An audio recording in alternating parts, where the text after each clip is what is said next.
Crisis on Infinite Earths est un important event éditorial de DC Comics qui a lieu en 1985. Cette année a vu l'épave du Titanic être découverte, le cinéaste Orson Welles mourir et un référendum constitutionnel en Haïti qui a vu élire à 99,98% Monsieur Jean-Claude Duvalier en tant que président à vie. Cependant, il dut fuir le pays l'année suivante à cause d'une révolte populaire. Alors déjà, bonjour, es-tu au courant que ça n'a strictement aucun rapport avec notre émission, Alan? Je sais, mais ça fait du contexte, c'est cool. C'est surtout hors sujet. Donc, Crisis on Infinite Earths est un event important de l'univers DC Comics. Mais pour que vous puissiez comprendre à quel point cet event est important, j'ai besoin de vous expliquer comment était l'univers DC à l'époque. Fort bien.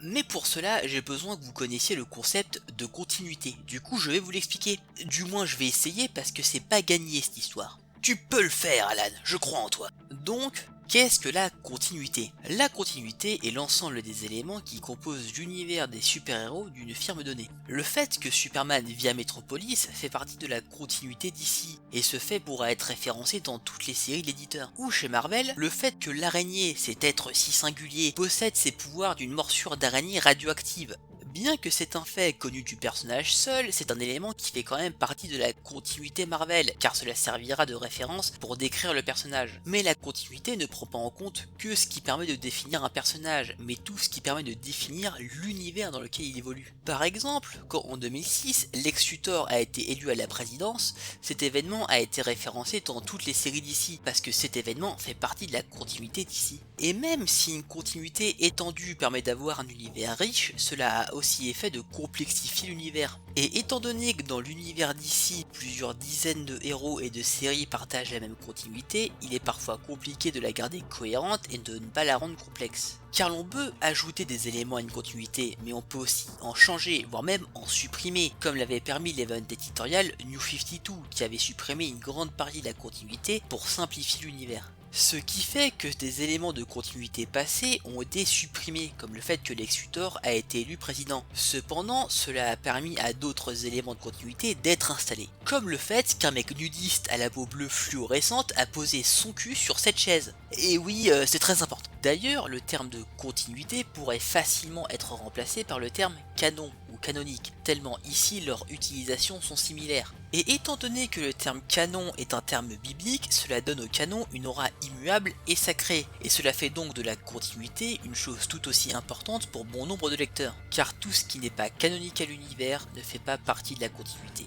Ouf, oh, c'est dense comme explication. Cependant, pour que je puisse revenir à Crisis on Infinite Earths, j'ai aussi besoin que vous connaissiez le concept du multivers. Ah, alors ne vous inquiétez pas, normalement on devrait parler de Crisis on Infinite Earths un jour.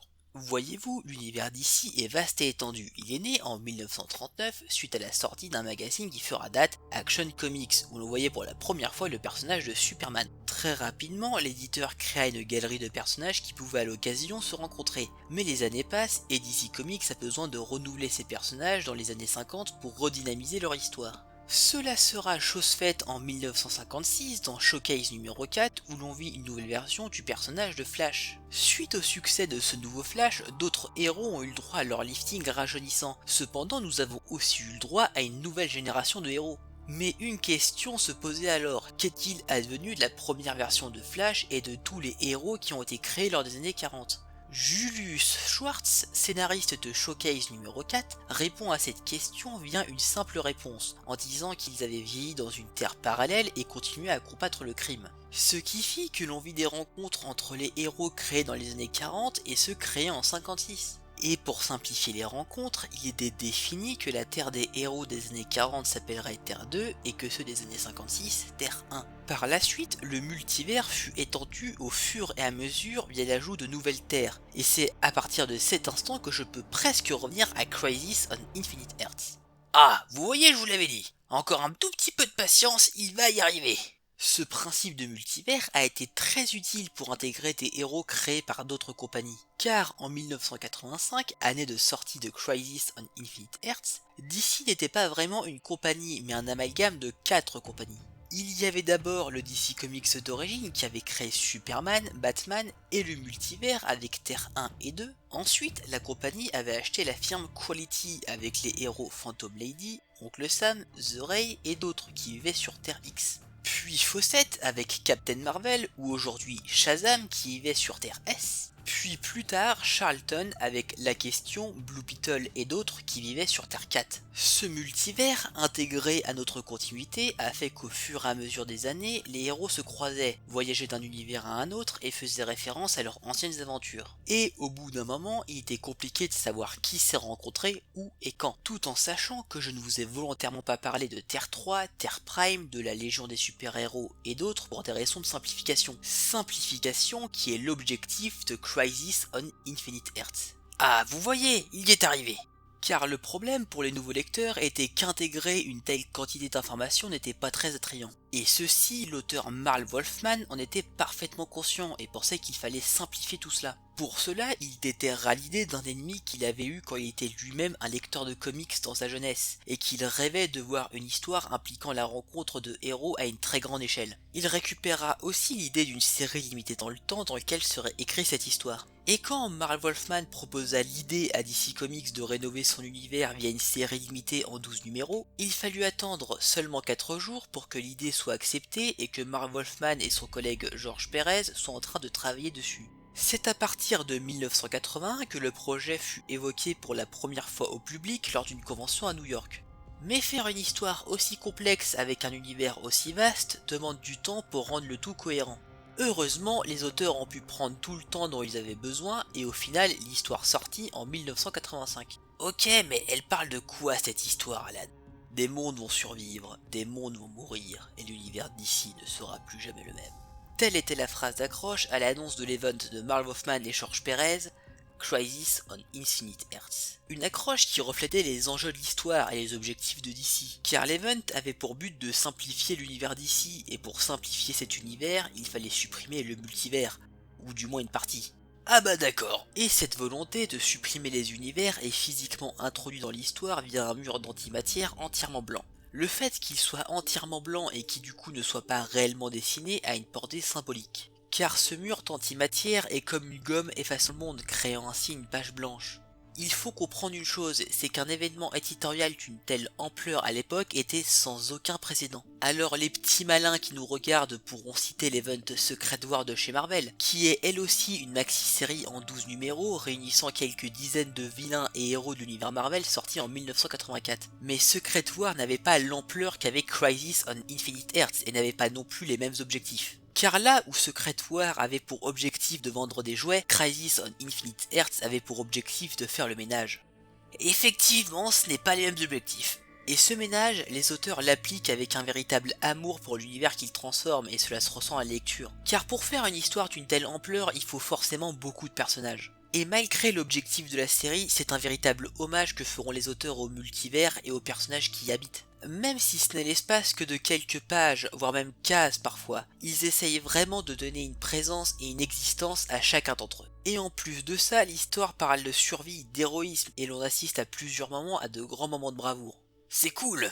Oui, c'est cool, et si c'est si cool, c'est parce que l'histoire est intéressante à lire et bien narrée. L'histoire est bien racontée, efficace, et l'on sent que les 4 années à écrire l'histoire ont été utiles. Et bien que dans l'histoire l'on rencontre un nombre important de personnages, il y en a bien sûr de plus importants que d'autres, ce qui permet de suivre l'histoire du point de vue de certains d'entre eux et de ne pas se disperser dans 1000 directions. Paria, Harbinger, Monitor, Psychopirate et Flash en font partie, et ces personnages ont de vraies histoires tragiques. Paria, par exemple, est condamné à voir mourir toutes les terres du multivers, étant ainsi 1 millier de fois témoin des peurs et du désespoir de monde mourant.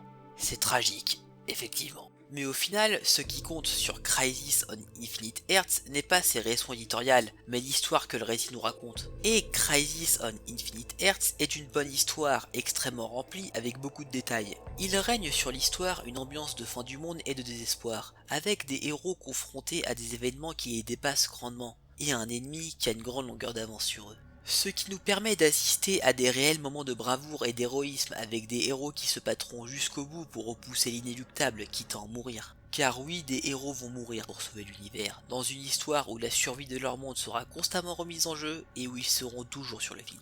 C'est une histoire qui a marqué l'univers de DC Comics en ayant de grandes conséquences, mais c'est aussi une histoire qui a marqué le monde des comics dans sa globalité, et dont on en voit encore les marques aujourd'hui. Car après cet événement sans précédent, il fallait absolument pour les éditeurs qu'il y ait régulièrement des events de grande ampleur qui ont des conséquences dans tout l'univers. Et du coup, on a eu chez DC comme chez Marvel l'embarras du choix en termes d'events de grande ampleur, avec des invasions aliens, des problèmes avec des accessoires de mode, des problèmes avec des nazis, et un truc avec un quelconque rapport avec des métaux lourds. Ne lui posez pas la question s'il vous plaît. Mais cela ne veut pas dire que ces events sont mauvais, on a même eu de grands events d'une très grande qualité, c'est juste que c'est plus ou moins des conséquences de Crisis on Infinite Earths, qui n'est d'ailleurs pas le meilleur, il est juste le premier. Premier event qui a très bien marché si vous ne l'aviez pas encore deviné et qui a remis DC sur de très bons rails. Mais quoi qu'il en soit, je ne conseillerais pas Crisis on Infinite Earths à ceux qui voudraient commencer les comics. Car c'est un event qui a beaucoup de personnages et d'événements, même si vous pourrez probablement la lire et la comprendre vu qu'elle reste bien écrite et narrée. Mais vous passerez certainement à côté de 1000 choses, et il est préférable d'avoir un minimum de connaissances de l'univers d'ici et de ses personnages, pour cette histoire qui sera à un moment ou à un autre une œuvre obligatoire à lire pour tout fan de DC Comics qui se respecte. Putain, on vient vraiment de faire une vidéo sur Crisis on Infinite Earths pour au final ne pas conseiller Crisis on Infinite Earths? Ouais. Oh putain, je te déteste. Mais pour la dernière anecdote, Crisis on Infinite Earths a aussi eu des conséquences dans les séries télévisées super-héroïques, car il aura inspiré un crossover entre pas moins que 5 séries différentes avec la participation de Marl Wolfman à l'écriture. D'ailleurs, Marl Wolfman qui en profite pour faire un caméo ici. Mais ceci est une autre histoire dont on parlera peut-être un jour, parce qu'il y a eu un comics Crisis on Infinite Earths, produit dérivé de l'événement télévisé Crisis on Infinite Earths, qui est lui-même inspiré du comics original Crisis on Infinite Earths. Enfin bref, je vous laisse ici.